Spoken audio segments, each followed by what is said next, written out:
Hi అండి, welcome to my channel గవ్వల recipe. నేను గోధుమ పిండితో చేస్తున్నానండి. గోధుమ పిండిలో కొంచెం ఆయిల్ వేడి చేసి పోసుకొని అవి గవ్వల చెక్క మీద ఒత్తుకొని గవ్వలు చేసుకొని అవి డీప్ ఫ్రైకి సరిపడా ఆయిల్ పెట్టుకొని అందులో వేసి వేపుకోవాలి. గోల్డెన్ కలర్ వచ్చే వరకు డీప్ ఫ్రై చేసుకుని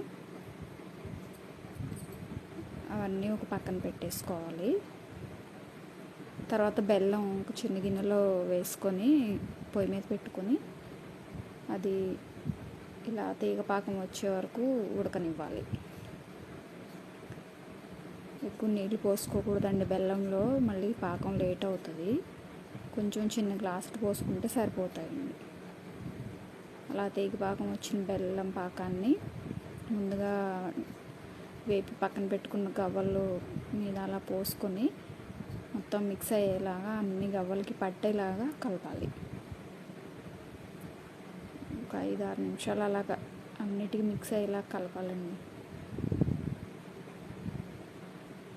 కలిపిన తర్వాత ఒక అరగంట అలా పక్కన పెట్టేస్తే చల్లారుతాయి.